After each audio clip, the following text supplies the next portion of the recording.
Hozirgi holatda bo'layotgan bolalardagi kasallik, ya'ni virus haqida sizlarga gapirmoqchiman va undan profilaktika himoyalanishni aytib o'tmoqchiman. Hozirgi holatda bolalarda gripp qanaqa o'tyapti? Yuqori temperatura 39-40, ichib ketish, qusish. Bu virus juda ham kuchli kelyapti bolalarda. Ba'zi hollarda bolalar tuzalib, yana qaytalanib qolyapti.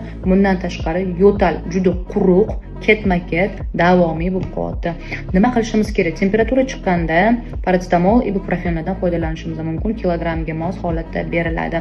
Ikkinchidan, yo'tal quruq bo'ladigan bo'lsa, uylarning haroratini namlantirishingiz kerak. Ya'ni namlik 40-60%, temperatura uyda 22-24 gradus bo'lishi kerak. Uyda o'tkir hidlar, allergik aromatizatorlar, dezodorant atirlarning hidi bo'lmasligi kerak. O'zingizdan o'zingizlar ingalyatsiya qilmanglar. Ayniqsa chaqaloqlarga. Nimaga? Chunki o'zingizlar pnevmoniya chaqirib qo'yishingiz mumkin.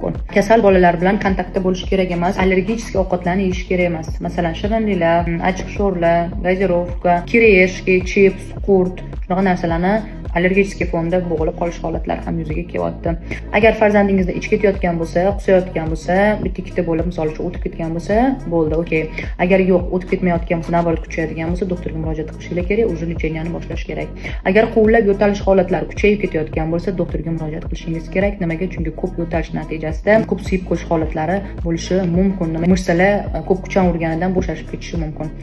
Bundan tashqari, oqsilga boy ovqatlarni ko'proq iste'mol qilish kerak va immunitetni ko'tarish kerak. O'zi umuman immunitetni doim ko'tarib, defitsitlarni qoplab yurish kerak bo'ladi.